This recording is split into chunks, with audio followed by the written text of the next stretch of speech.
आज के इस न्यूज़पेपर एनालिसिस में डिस्कस करने वाले हैं पहले अमेरिका के इलेक्शंस जिनका रिजल्ट कल आ गया है। ट्रंप 2.0 सरकार बनने वाली है। अब की बार ट्रंप सरकार जो मोदी जी ने नारा दिया था बहुत पहले, वो अभी दोबारा से आ गया है।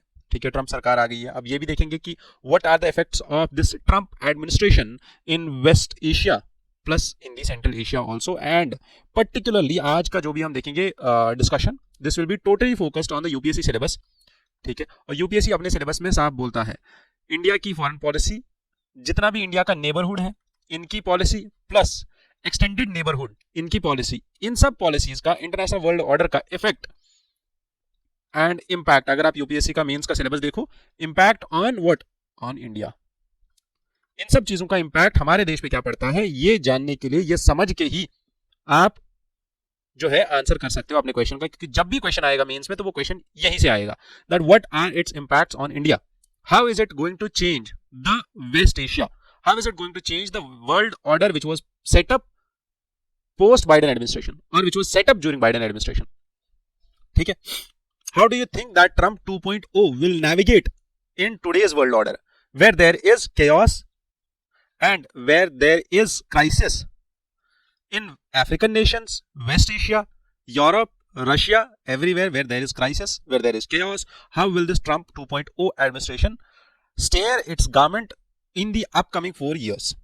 ठीक है, यहां तक आपको समझ में आ गई चीजें कि क्या होने वाला है यहाँ पे। ठीक है, इसके बाद क्या करने वाले हैं हम लोग, इसके बाद हम ये जो सुप्रीम कोर्ट का अभी वर्डिक्ट आया था मदरसा एक्ट के ऊपर, मदरसा एक्ट और मदरसा एजुकेशन के ऊपर, मदरसा में रिफॉर्म, जो यूपी का एक एक्ट था 2004 का एक्ट, उस एक्ट के ऊपर इलाहाबाद हाईकोर्ट का एक जजमेंट आया था। उसके बाद उस जजमेंट को दोबारा से अपील किया गया था उसके अगेंस्ट में सुप्रीम कोर्ट में, और सुप्रीम कोर्ट ने उस एक्ट को कॉन्स्टिट्यूशनल करार दे दिया और ये बोला that act is being upheld as constitutionally correct, it is not violating the principles of secularism. So we will just in a brief understand that why Supreme Court took this stance. ठीक है, supreme Court ने ऐसा क्यों किया, ये भी आज हम देखने वाले हैं। समझ में आई बात? चलो नेक्स्ट, हम यहाँ पे एक फिलोसॉफिकल एसे का कोट डिस्कस करेंगे दलाई लामा का। जैसे मैंने कल एक कोट डिस्कस किया था, कल हमने जो कोट डिस्कस किया था दैट वाज ऑफ एल्बर्ट कैमस, ठीक है, who was an Algerian scholar, ठीक है, जिनने उस टाइम पे लिटरेचर में बहुत ज्यादा कंट्रीब्यूट किया था, और अल्जीरिया की जो इंडिपेंडेंस हुई थी 1962 में, उसमें उन्होंने बहुत कंट्रीब्यूशन दिया था with his own academic and with his own writings. उन्होंने एक कोट दिया था that I think therefore I am. ठीक है, what is this quote about, and इसके बारे में जितनी भी चीजें थी, rationality, I rebel therefore we exist, ठीक है, रेने डेस्कार्टेस का जो प्रिंसिपल है वो क्या था, ये सब चीजें हमने कल डिस्कस की है। अगर आप कल का ऐसे का वो फिलोसफिकल कोट समझना चाहते हो तो आप कल का वीडियो देख लो। आज के कोट में हम ये चीजें देखने वाले हैं। इसके बाद हम ये भी देखेंगे कि इंडिया में जो हम बोलते हैं LMV light motor vehicle licence holders, कहाँ तक ये जो लाइसेंस होल्डर होता है, ये क्यों ये लाइसेंस लेनी पड़ती है, छोटी गाड़ी की लाइसेंस, बाइक की लाइसेंस, बड़ी गाड़ी की लाइसेंस, ये सब चीजें क्यों चेंज करनी पड़ती है। और नई एक स्कीम आई है PM विद्या लक्ष्मी स्कीम, ये कल की डेट में लॉन्च की है कैबिनेट ने, तो इसको भी देखेंगे हम प्रीलिम्स पॉइंट ऑफ व्यू से। मेंस की पॉइंट ऑफ व्यू से we are discussing 2 editorials and I have summarised these 2 editorials. पहला एडिटोरियल जो है स्टैनली जॉनी ने लिखा है, हु इज द हिंदू के इंटरनल रिलेशंस एक्सपर्ट। ठीक है, he is the respective person who deals in the Hindu only and he basically has a perspective। अगर आपने इनको फॉलो किया होगा तो इनकी काफी सारी वीडियोस भी आती है जिसमें ये इंटरनेशनल पर्सपेक्टिव्स को एक्सप्लेन करते हैं। द हिंदू के न्यूज़पेपर में ही ये एडिटोरियल्स लिखते हैं। इसके साथ साथ we have one more editorial जो सुहासिनी हैदर मैम, जो कि basically she is a well read person and इनके एडिटोरियल्स काफी ज्यादा और इनके ओपिनियंस काफी ज्यादा पढ़े जाते हैं, माने जाते हैं when it comes to international relations. ठीक है, she is a scholar and a writer in international relations. So what we will do is we will just first understand the first article and then we will go to the next article and then we will understand both of them very finally. ठीक है, चलिए शुरू करते हैं। ये जो editorial है, दोनों एडिटोरियल्स बात करते हैं असल में एक पर्टिकुलर चीज की, वो ये है कि ट्रंप एडमिनिस्ट्रेशन जिनने कल अराउंड 50,000 वोट्स से जीता, ठीक है, 50 और 40,000 votes around, this was the figure जिससे ट्रंप एडमिनिस्ट्रेशन ने टोटल उनका ये अभी जो है ट्रंप जो है प्रेसिडेंट इलेक्ट बन गए हैं। he has been elected as a president, now he has to take the oath and then he will be a president of United States of America. Now understanding this thing, our author writes about American votes and he says that West Asia की जो policy है Joe Biden administration के अंदर चल रही थी, वो अब चेंज होने वाली है ट्रंप एडमिनिस्ट्रेशन के अंदर। ठीक है, वेस्ट एशिया आप सबको पता है, West Asian nations like the, अगर आप देख लो तो हमारा ये Israel, Palestine, Lebanon, Jordan, the Gulf का वर्ल्ड, उसके बाद जितने भी ये जो भी ये एरिया है जो अभी कंटिन्यूसली क्राइसिस में है, जिसमें हमारा लेबनान आता है, ईरान आता है, इजराइल, पैलेस्टीन, ये 4 कंट्रीज, ठीक है, इसराइल को पर्टिकुलरली यूएसए बैक करता है, बट ये जो 4 कंट्रीज है जो कंटिन्यूसली क्राइसिस में चल रही है, Lebanon is there because it is acting on behalf of Iran support through the Al Qaeda, ये नॉट अलकायदा, हिजबुल मुजाहिदीन, ठीक है। No what we need to understand in this इज कि बाइडेन एडमिनिस्ट्रेशन का स्टांस कुछ अलग था इसराइल को लेके, ठीक है, और वहीं पे डोनाल्ड ट्रंप का जो स्टांस है वो कुछ अलग होने वाला है। क्यों? क्योंकि अगर आप इससे पहले ट्रंप एडमिनिस्ट्रेशन 1.0 देखो, ठीक है, उस टाइम की बात करें, 2020 की बात करें, तो तब तक अगर आपको पता हो ट्रंप एडमिनिस्ट्रेशन ने बहुत सारे स्टेप्स लिए थे किस चीज को लेके, इसराइल के पोजीशन को स्ट्रेंथन करने के लिए, ठीक है, इसराइल के पोजीशन को स्ट्रेंथन करने के लिए ट्रंप एडमिनिस्ट्रेशन ने सबसे पहला काम क्या किया था, उनने इसराइल की कैपिटल को शिफ्ट किया था कहां पे, और अमेरिकन एम्बेसी को शिफ्ट किया था कहां पे, जेरूसलम में। पहली चीज, American embassy was shifted to Jerusalem. Second, it was the Trump's administration जिन्होंने रिकॉग्नाइज किया था पहली बार इसराइल का इलीगल एनेक्सेशन ऑफ सीरिया, जो कि सीरिया में गोलन हाइट्स का रीजन है, उसको एनेक्स किया था किसने, इसराइल ने एनेक्स किया था, इसराइल ने उस पर कब्जा जमा लिया गोलन हाइट्स पे, और इस चीज को रिकॉग्नाइज किया किसने, ट्रंप एडमिनिस्ट्रेशन ने, कि अच्छा ठीक है ये जो एनेक्सेशन है ये इलीगल नहीं है, we accept it. Next, it was Trump who unilaterally withdrew from Iran's nuclear deal, क्योंकि जो जकोपा डील थी, जो ईरान डील थी, उस डील से यूएसए का विड्रॉल, इसका मतलब क्या था कि ईरान जो है जिसके ऊपर सैंक्शंस लगे हुए थे कि ये न्यूक्लियर वेपन्स और न्यूक्लियर स्टॉक को इंक्रीज नहीं करेगा, डील से हट गया यूएसए पीछे, ठीक है। Further, despite the United nation certification that Iran was fully compliant with the terms of 2015 agreement, USA फिर भी विड्रॉ कर गया। इसके बाद अब आप देखो ये सारे स्टेप्स है किसमें, वेस्ट एशिया में, इसराइल के साथ, ईरान के साथ ट्रंप एडमिनिस्ट्रेशन में कैसे रिलेशंस रहे हैं पास्ट में, ये सारे वो स्टेप्स बताए जा रहे हैं यहाँ पे, ट्रंप एडमिनिस्ट्रेशन ने पिछली बार क्या क्या स्टेप्स लिए थे। नेक्स्ट हमें क्या समझना है कि आगे क्या होने वाला है। अब्राहम अकॉर्ड्स 2020 में आए थे, और 2020 में जो ये अब्राहम अकॉर्ड्स आए थे, इसमें ट्रंप एडमिनिस्ट्रेशन ने क्या बोला था कि जितनी भी वेस्ट एशियन कंट्रीज है, जितनी भी अरब वर्ल्ड कंट्रीज है, Arab world countries, Bahrain, Oman, जितनी भी कंट्रीज है, सऊदी अरेबिया, ठीक है, कुवैत, ये सारी कंट्रीज क्या काम करेंगी, ये सारी कंट्रीज इंडिविजुअली एग्रीमेंट साइन करेगी इसराइल के साथ। क्यों साइन करेंगी एग्रीमेंट्स, पीस एग्रीमेंट्स क्यों साइन होंगे यहाँ पे इनके बीच, क्योंकि all of these countries will do what, they will support the peace process and they will improvise their relations with Israel. इसके बाद ट्रंप एडमिनिस्ट्रेशन एक पीस प्लान भी लेके आते हैं इसराइल और पैलेस्टीन के लिए, बट पैलेस्टीन इस पीस प्लान को आउटराइटली रिजेक्ट कर देता है कि ये जो पीस प्लान है ज्यादा फेवर कर रहा है इसराइल को, ना कि हमारे पैलेस्टीन के इशू को फेवर करते हैं, ठीक है। समझ में आई बात, यहां तक क्लियर कट समझ में आई चीजें कि ट्रंप एडमिनिस्ट्रेशन वेस्ट एशिया को लेकर कितनी ज्यादा कंसर्न थी। बट वहीं पे आपको एक चीज याद भी रखनी है, ये चीज कि ट्रंप एडमिनिस्ट्रेशन कहीं ना कहीं इसराइल को सपोर्ट करने के फेवर में ज्यादा है, ये थी हमेशा से, ठीक है। देयरफॉर इट इज अनलाइकली कि ट्रंप एडमिनिस्ट्रेशन एक ऐसा स्टांस ले कि इसराइल का जो वॉर गाजा में चल रहा है उसको बंद कर दो, ऐसा एक मोरल पोजीशन ले ले कि मोरली और एथिकली ट्रंप एडमिनिस्ट्रेशन सपोर्ट करे किस चीज को, गाजा में होने वाले जेनोसाइड को रोकने में। ऐसा होना थोड़ा बहुत इम्पॉसिबल सा लग रहा है। येट इसराइल का जो डिजास्टर्स मल्टी फ्रंट वॉर है, it poses critical foreign policy challenges to mister Trump also, because if you see lately Israel has been becoming a bit rogue state. Why? Understand it. देखो ये जो मैं explain कर रहा हूं वो थोड़ा बहुत ट्रिकी है, यहाँ एडिटोरियल में ये सब चीजें नहीं लिखी हुई है, बट जो मैं एक्सप्लेन कर रहा हूं वो थोड़ा सा ट्रिकी है। Because if you see Israel recently took a step, और जिसमें इसराइल ने बोला that we will first they banned the United Nation secretary general, ठीक है, एंटोनियो गुटेरेस, बैन कर दिया उसको वहां आने से Israel. Second what they did was they banned United Nations की जो refugee welfare association RWA organisation है, इसको बैन कर दिया कि आप यहाँ पे हमारे यहाँ काम मत करो, हम लोग यहाँ पैलेस्टीन के जो रेफ्यूजीज हैं उनका खुद ध्यान रख लेंगे। ये इसराइल बोल रहा है, जो कि इसराइल ही वॉर कर रहा है गाजा के ऊपर। तो these are some of the steps when Israel is banning United Nations, the universally accepted body है ना, unanimously accepted body all over the world. When Israel is banning that body, it definitely is posing foreign policy challenges to the Trump administration also somehow. ठीक है? So these are the issues which are discussed by Stanley Johnny. And second, what this Trump administration means for India. What does this actually mean for India and how will it impact India? This is something which Suhasini Haider ma'am has written. What she starts with is कि जो मोदी जी ने एक नारा दिया था अब की बार Trump सरकार, ठीक है, this time let there be Trump's administration, ठीक है, आज की डेट में 47th प्रेसिडेंट इलेक्ट बने हैं यूनाइटेड स्टेट्स के ट्रम्प, ठीक है, mister Trump, Donald Trump. Now understand this thing, ठीक है. However, was there a road which was smoother when we had good relations with Trump? Because if you see a personal connect between the state heads or the heads of government, ठीक है, अगर ये दोनों आपस में personally connected है, if they are friends, so called friends, जो वो बोलते हैं कि ठीक है हम चिल करके बात करते हैं एक दूसरे से, if it is that, then हमें ये चीज सोचनी होगी कि हमारे लिए फिर ये फायदेमंद होगा, ठीक है. But at the same time if these heads of states are that much close कि जो अभी तक इंडिया की फॉरेन पॉलिसी को क्रिटिसाइज किया जा रहा था, that it is leaning towards waste,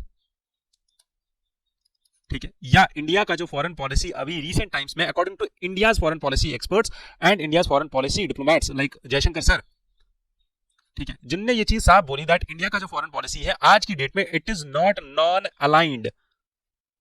ये नॉन अलाइंड नहीं है बल्कि क्या है, मल्टी अलाइंड, ठीक है. And Jaishankar sir also highlighted this thing that India wants to solve the global problems, like India has a 4-step plan to solve the Russia-Ukraine crisis. India took steps to solve its China crisis. China के border पे जितना भी stand up हो रहा था उसको solve कर लिया. India is taking steps and India recently backed up a proposal in which Palestine was supported, ठीक है, at United Nations. Further, there are some important things which are happening in the past few days, जैसे USA, Canada, Britain.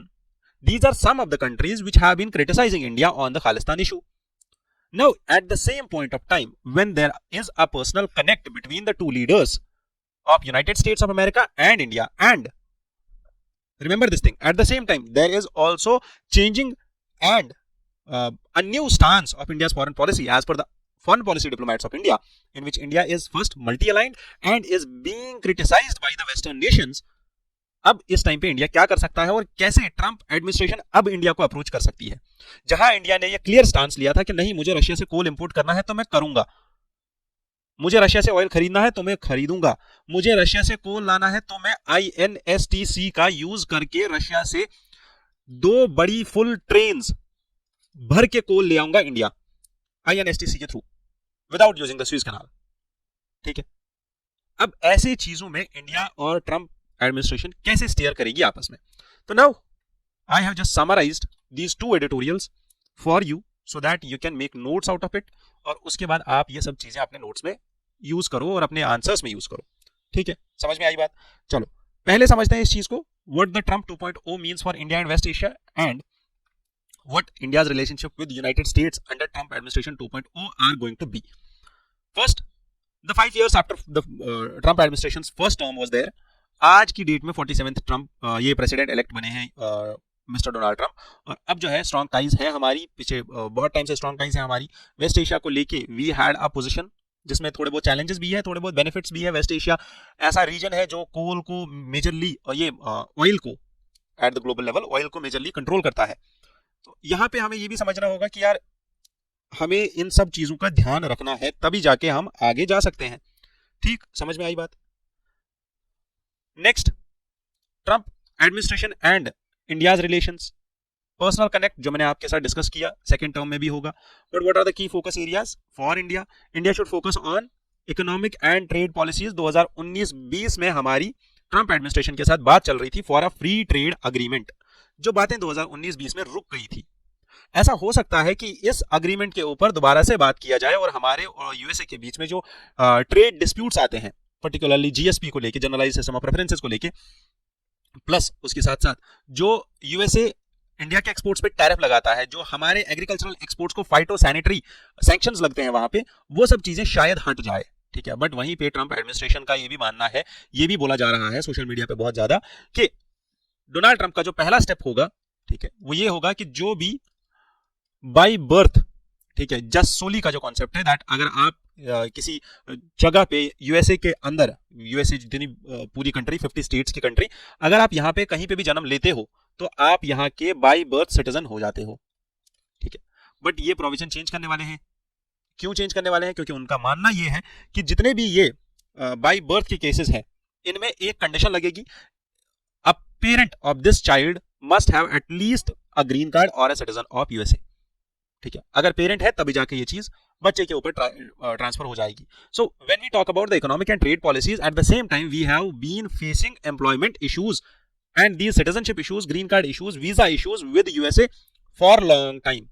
और Trump administration में ये चीज पहले भी हो चुकी है कि हमारे लिए जो ये वीजा H1B वीजा थे, ठीक है, वो वीजा भी कम कर दिए गए थे, उनका कोटा भी कम कर दिया गया था लास्ट ट्रंप एडमिनिस्ट्रेशन में। अगर आप मिलिट्री एंड डिफेंस कोऑपरेशन की बात करो तो India's access to America's defence technologies, this may expand further, because Trump administration जो है ये सपोर्ट करेगी किस चीज को? पहला कि इनके जो डिफेंस के एक्सपोर्ट्स हैं वो बढ़े, जितना ज्यादा वो बढ़ेगा उतना ही ट्रंप यूएसए जो है वो ग्रोथ करेगा, because this is primarily dependent on it's defence exports, ठीक है। समझ में आई बात?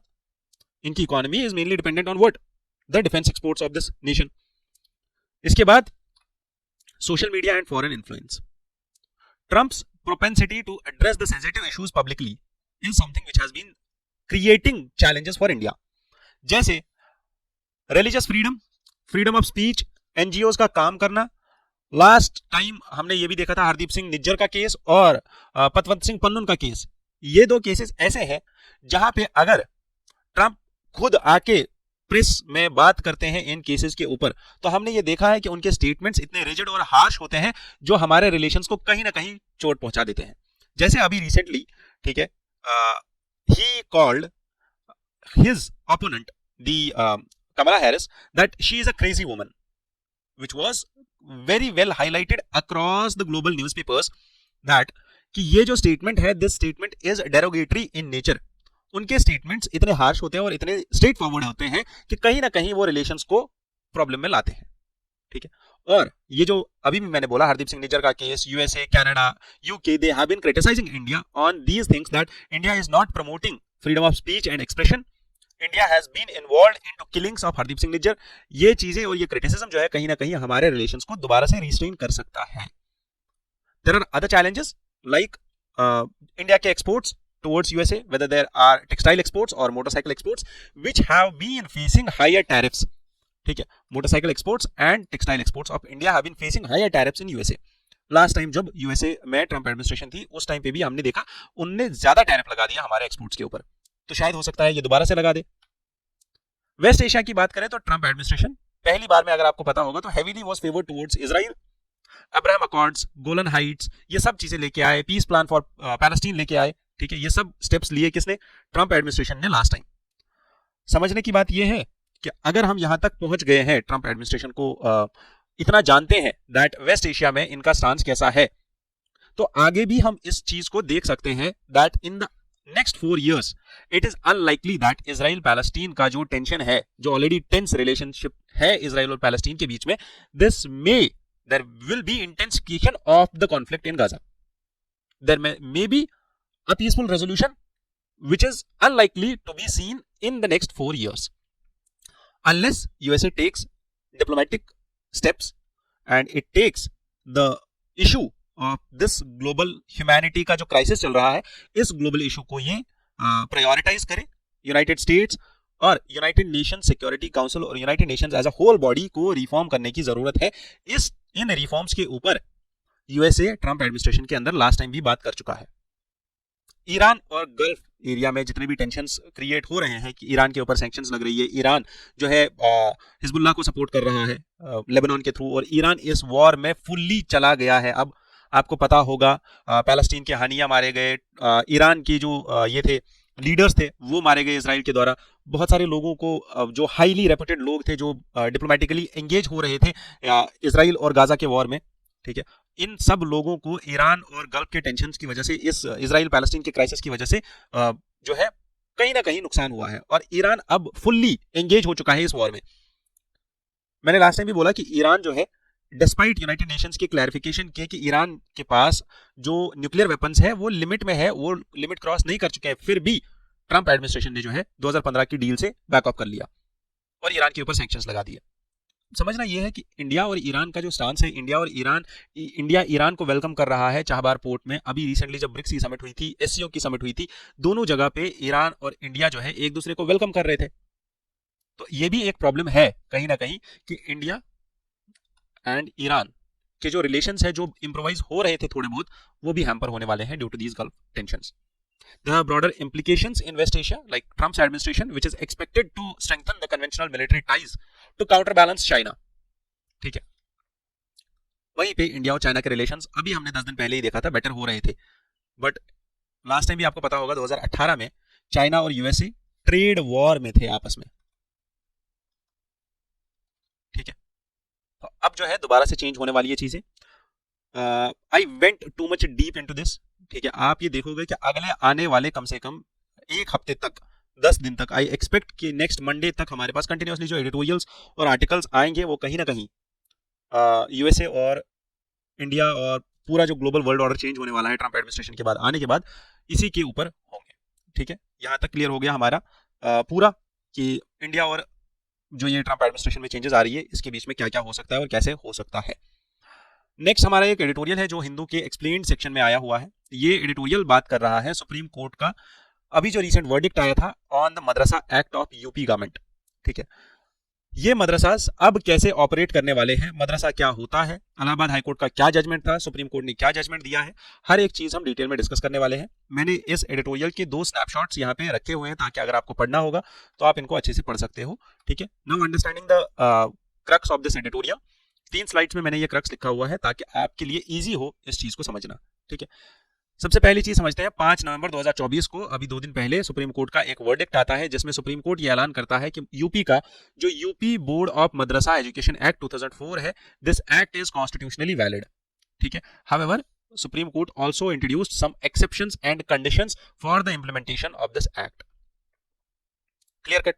देयरफॉर नाउ अब इस डिसीजन के आने के बाद एक्चुअल में हुआ क्या, हुआ ये कि इलाहाबाद हाईकोर्ट का जजमेंट अभी कुछ दिन पहले ही आया था और उन्होंने बोला ये जो एक्ट है, this act is violating the principles of secularism.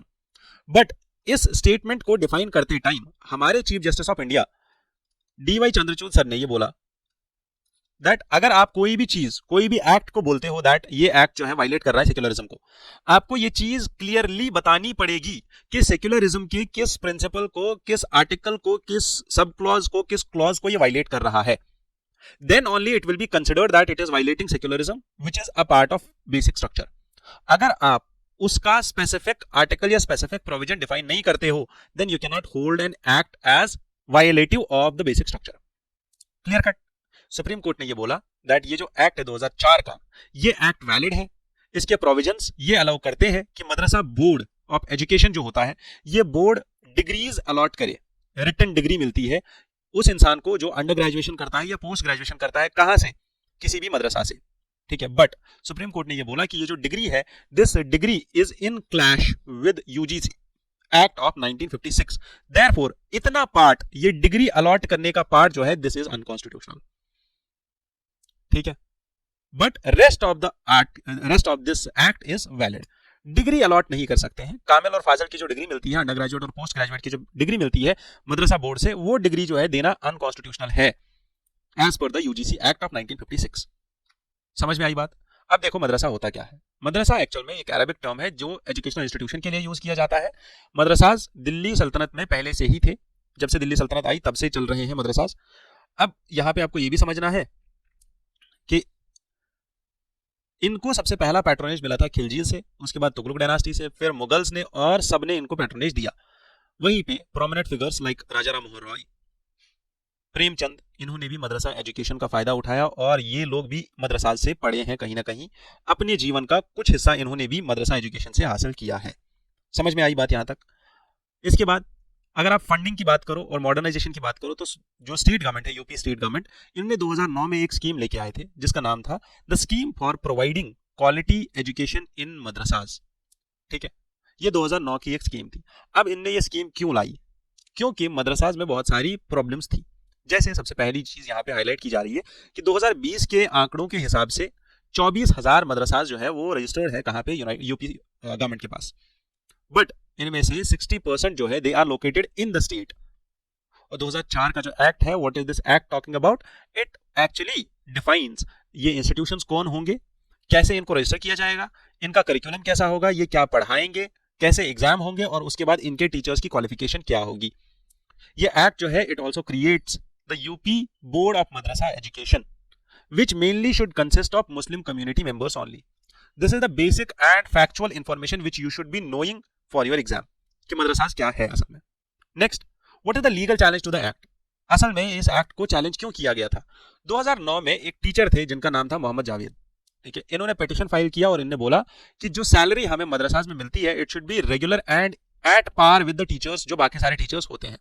इन्हें इलाहाबाद हाई कोर्ट में ये पिटीशन दाखिल करा। उसके बाद इन्हें क्या बोला, इलाहाबाद हाई कोर्ट ने इस एक्ट के होने को ही क्वेश्चन किया कि ये एक्ट क्यों है, क्या ये एक्ट सेक्युलरिज्म को वायलेट नहीं करता। इसके बाद एक पब्लिक इंटरेस्ट लिटिगेशन आया जो अंशुमन सिंह राठौड़ ने फाइल किया था, और इस पीआईएल के अकॉर्डिंग ये बोला गया दैट ये जो एक्ट है 2004 का act, it is basically violative of secularism and constitutional rights under article 14, 15 and 21। Therefore High Court of Allahabad eventually struck down the act. इनने एक्ट को टोटली नलिफाई कर दिया। इसके बाद क्या हुआ, जो इलाहाबाद हाई कोर्ट ने इनवैलिडेट किया एक्ट को, इनने क्यों इनवैलिडेट किया, क्योंकि इनने बोला दैट ये रिलीजियस एक्सक्लूसिविटी के ऊपर है ये एक्ट, ये बस एक ही रिलीजन के ऊपर बना हुआ है। This education is for only one religion. Curriculum concerns है क्योंकि इन मदरसाज में साइंटिफिक एजुकेशन को प्रमोट नहीं किया जा रहा है, English, math, science, social studies जो है इनको अंडरमाइन किया जाता है, और यहाँ पे क्वालिटी एजुकेशन प्रोवाइड नहीं हो रही है एज पर article 21A। Therefore there should be a higher education authority, ठीक है, and there is only one higher education authority which is UGC।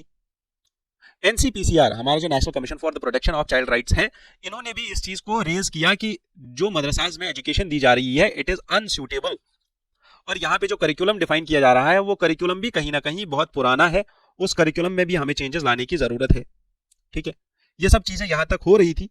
इसके बाद, ठीक है, therefore the issues and directives to withdraw the recognition from government aided madrasas which is not meeting the right to education standards was actually suggested। But इसके बाद ये सारे petitions और इसका जजमेंट इसको अपील किया गया कहां पे, सुप्रीम कोर्ट में। What Supreme Court upheld was that this act is not violative of constitution, but इस एक्ट का एक छोटा सा पार्ट है जो वायलेशन कर रहा है कॉन्स्टिट्यूशन के प्रिंसिपल्स का, which is unconstitutional in nature। जो मैंने अभी आपको बताया कि डिग्रीज को अलॉट करना, this is unconstitutional in nature। Rest, we must balance the autonomy and quality of education because establishing the educational institutions is a constitutional right, ठीक है। और रिलीजियस इंस्ट्रक्शंस देना, कोर्ट क्लैरिफाइड दैट जो students यहाँ पे attend कर रहे हैं माइनॉरिटी इंस्टीट्यूशन में, they should not be compelled to participate in the religious instructions in line with article 28 clause 3 of the constitution. Because understand this thing, अगर कोई भी इंस्टीट्यूशन गवर्नमेंट एडेड है, अगर गवर्नमेंट से कोई भी इंस्टीट्यूशन पैसा ले रहा है, it won't be classified as a minority institution, ठीक है। देयरफॉर आप उस इंस्टीट्यूशन में कंपेल नहीं कर सकते हो बच्चों को फॉर रिलीजियस इंस्ट्रक्शन।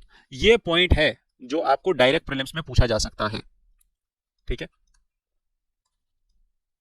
चलो, implications of the verdict can be simply understood कि ये वर्डिक्ट आने के बाद क्या हो सकता है। अब this will set a president for the minority educational rights. This will impact the funding of madrasas because now the funding of madrasas has recently fell from 10 crore to 2 crores, ठीक है, क्योंकि बजट में ही cut आ गया था मदरसा funding के ऊपर, तो इनके पास अब पैसा भी नहीं होगा उतना ज्यादा चलाने के लिए। Then it will also protect the minority rights। Will it protect the minority rights? Because Supreme Court का जो decision है it reinforces the rights of religious minorities to manage their educational institutions under Article 30, ठीक है। Therefore all the minority institutions under Article 30 have this fundamental right to manage there educational institutions, ठीक है। चलो, यहां तक हमारा mains का discussion complete हो गया। इसके बाद मैं आपको बता दूं, ज्योग्राफी ऑफ इंडिया के लिए हमारे पास एक मॉड्यूल कोर्स है जिसमें आपको atlas, mapping, physical geography, G C Leong, physical geography of world, India की geography, geography with human aspect and economic geography, हर एक चीज हिंदी में, इंग्लिश में, बाइलिंगुअल कोर्स में समझाई जाएगी। इस कोर्स में आपको WhatsApp, audio calls, video calls का सपोर्ट मिलेगा। ये कोर्स का जो लैंग्वेज होगा वो इंग्लिश होगा, जिसमें इंग्लिश और हिंदी दोनों मोड्स में ये कोर्स अवेलेबल है। Approximately there will be 75 classes and you will be given, एक तो आपको टेस्ट सीरीज मिलेगी, एमसीक्यूज मिलेंगे, और उसके साथ साथ आपको पूरा रिसोर्स कैसे कवर करना है उसके ऊपर भी जितना भी नोट्स होगा, स्टडी मटेरियल होगा, हर एक चीज आपको अवेल कराई जाएगी। And on the top of this you will be given a personal mentor. और ये जो चीज है ये अजीत सर के खुद के नेतृत्व में हो रही है। अजीत सर इसको खुद अपने नेतृत्व में कर रहे हैं।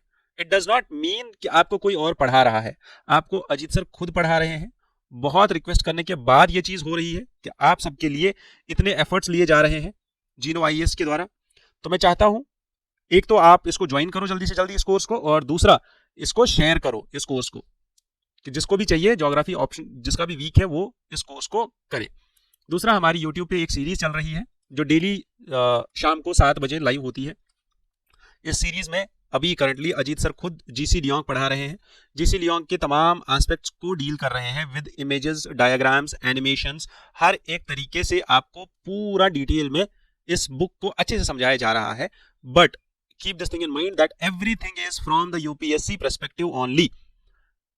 जितना यूपीएससी में इंपॉर्टेंट है उतना ही पढ़ाया जा रहा है, उससे बाहर कुछ नहीं पढ़ाया जा रहा।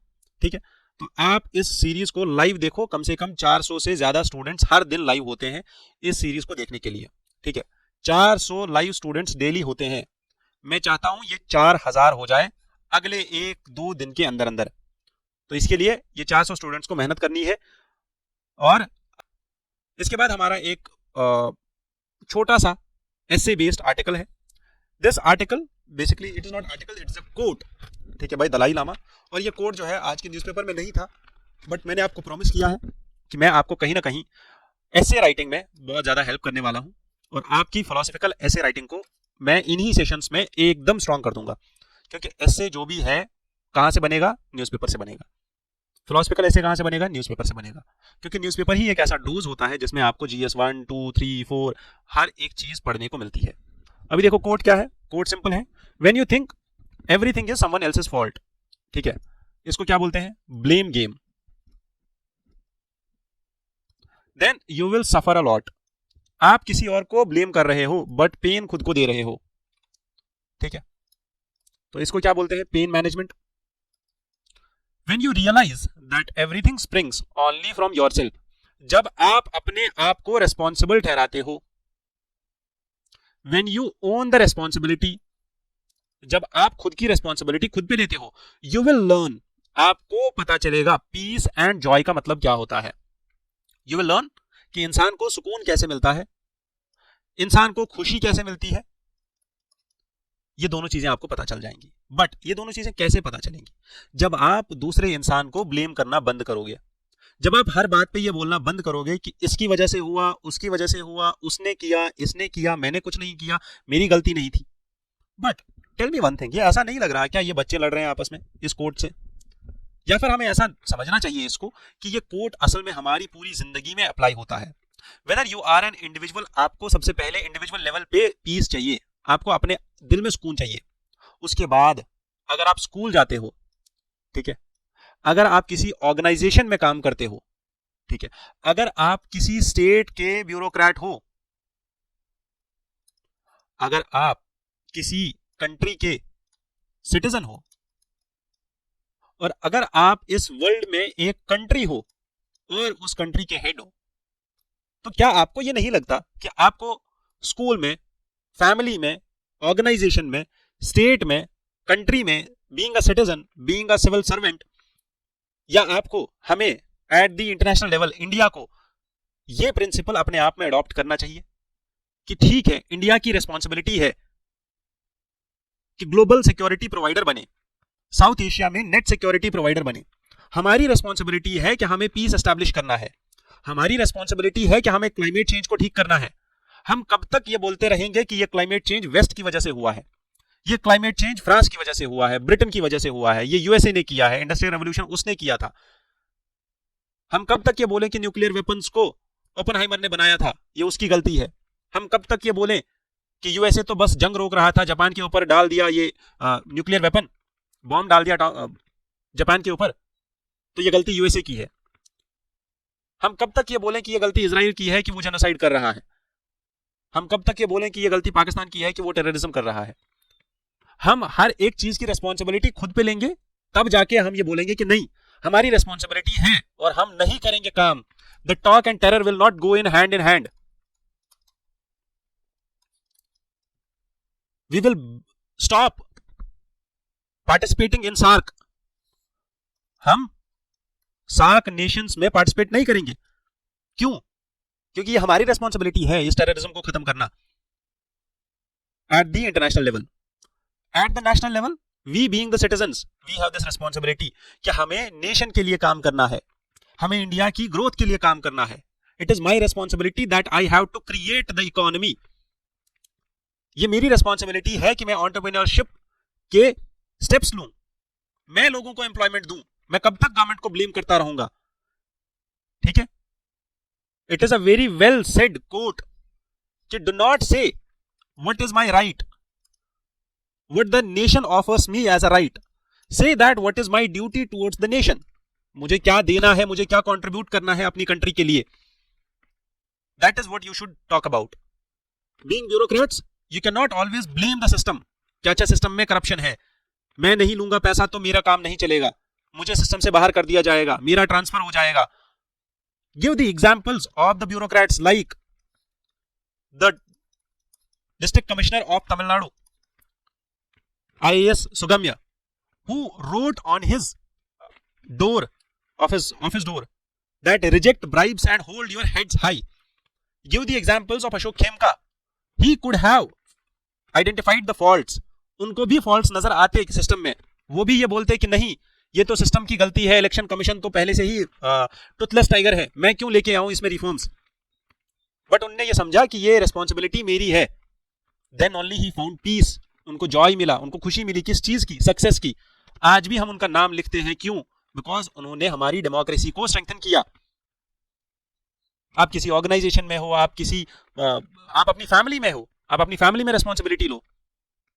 तो ये सारी चीजें करनी है और इन सारी चीजों को समझना है, तभी जाके ये कोड समझ में आएंगे। और इस कोड को कैसे खोल के लिखना है ये भी मैंने आपको समझा दिया। ठीक है, अभी जिसको समझ में आ गया वो पहली चीज कमेंट सेक्शन में यस लिखेगा और दूसरी चीज वो ऐसे लिख के मुझे सबमिट करेगा। ठीक है, उसके बाद हम बात करेंगे इस ऐसे के ऊपर, 1-on-1 सेशन में बात करेंगे। इसके बाद मेंटरशिप प्रोग्राम जीनो आईएएस की तरफ से इन सारे एग्जाम्स के लिए अवेलेबल है। हमारे पास सारे एग्जाम में जितने भी बच्चे अभी तक क्वालिफाई कर चुके हैं वो आपको गाइड करने वाले हैं। ठीक है, कि आप इन एग्जाम्स में कैसे क्वालिफाई कर सकते हो, चाहे वो यूपीएससी का आने वाला प्रीलिम्स है या मेंस है। तो मेंस स्पेसिफिक और प्रीलिम्स स्पेसिफिक मेंटोर्स हमारे पास हैं। हम एक्सक्लूसिव एक मेंटोरशिप प्रोग्राम चला रहे हैं। अगर आपको ज्वाइन करना है हमारा एक्सक्लूसिव मेंटोरशिप प्रोग्राम तो आप इन नंबर्स पे कॉल करो, व्हाट्सएप पे हमारे साथ कांटेक्ट करो, then we can proceed with that. Last में हमारे पास 2 प्रीलिम्स बेस्ड आर्टिकल्स हैं। One is about the licence holders. तो सुप्रीम कोर्ट ने अभी एक डिसीजन दिया है दैट 7500 kg तक की जितनी भी व्हीकल्स होंगी, 7.5 टन की जो भी व्हीकल होगी, ये व्हीकल एक लाइट मोटर व्हीकल के अंदर आती है और जिसके पास भी ड्राइविंग लाइसेंस होगा लाइट मोटर व्हीकल चलाने का, वो इस गाड़ी को चला सकता है। ठीक है, क्यों जरूरत होती है ड्राइविंग लाइसेंस? पहले ये चीज समझो, ड्राइविंग लाइसेंस, ड्राइविंग एक स्किल है। अगर आपको स्टेट लाइसेंस नहीं देता है तब तक आपको गाड़ी चलाने की परमिशन नहीं दी जाती है। क्यों? क्योंकि ये गाड़ी एक ऐसा व्हीकल है जिसमें लोग बैठेंगे, ये रोड पे चलेगी, एक्सीडेंट हो सकता है, लोग मर सकते हैं। इसीलिए एक उस इंसान को लाइसेंस दिया जाता है जिसके पास ये रिक्वायर्ड स्किल हो, उसको स्किल सेट के थ्रू जाना पड़ता है और उसको टेस्ट देना पड़ता है, ड्राइविंग टेस्ट, उसके बाद ही उसको ये लाइसेंस मिलती है। यहां पे ये लिखा जा रहा है that driver holding a licence for light motor vehicle class for the vehicles with a gross vehicle weight under 7500 kg will be permitted to operate a transport vehicle. ठीक है, तो अब जो ये लाइट मोटर व्हीकल है ये लोग transport vehicle भी चला सकते हैं without needing additional authorisation under section 10 clause 2 sub clause E of the Motor Vehicle Act. ठीक है, देखो गाड़ियों के 2 टाइप होते हैं।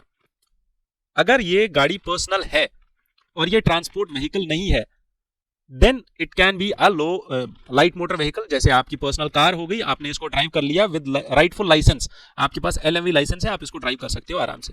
बट वहीं पे एक दूसरी लाइट मोटर व्हीकल है जिसका वजन कम है, बट वो ट्रांसपोर्ट व्हीकल है जिसमें पैसेंजर बैठेगा, उसके लिए अलग से परमिशन लगती है, तो वो परमिशन लेने की जरूरत नहीं है। यहां पे यूपीएससी कैसे क्वेश्चन पूछ सकता है, बस वो चीज समझनी है हमें, क्योंकि सुप्रीम कोर्ट का जजमेंट है, सुप्रीम कोर्ट का डिसीजन है, तो ये इंपॉर्टेंट हो जाता है कि हम इस चीज को समझे कि यूपीएससी कैसे क्वेश्चन पूछ सकती है। क्या वो हमें सेक्शन पूछेगी एक्ट का, या वो हमें ये पूछेगी 7500 kg व्हीकल किस कैटेगरी में आता है? नहीं, ऐसा कुछ नहीं पूछने वाली यूपीएससी। आपको बस इतना पूछा जा सकता है कि किस व्हीकल के लिए लाइसेंस की जरूरत पड़ती है।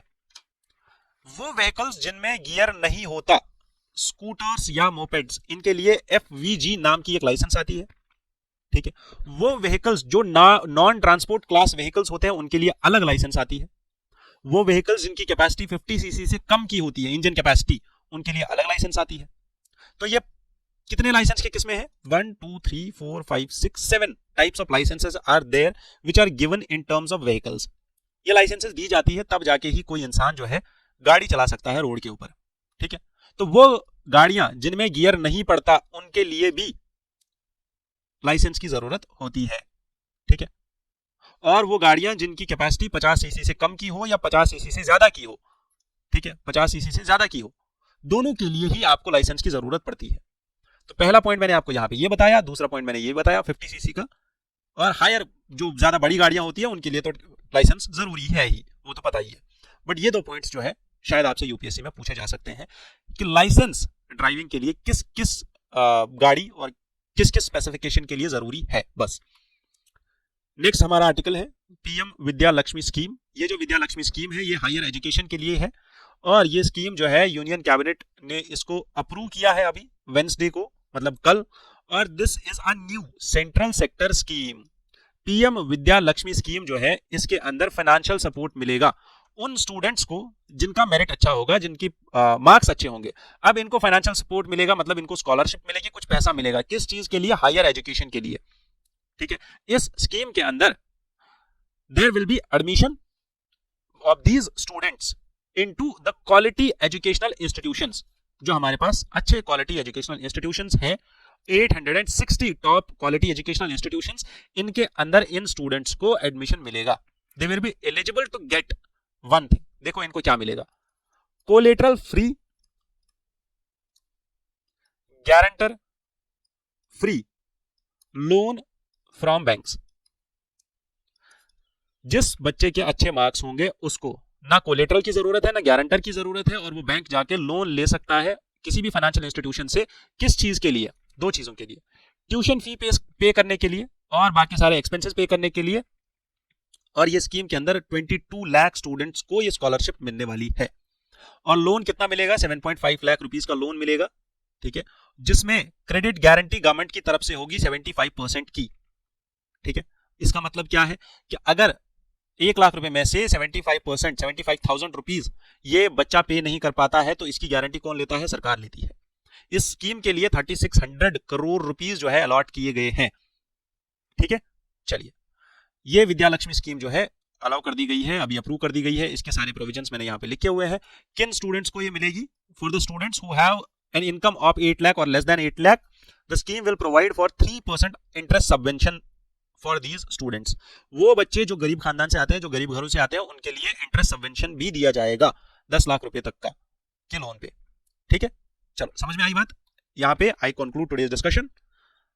I wish you all the best. Thank you for joining in here. जय हिंद।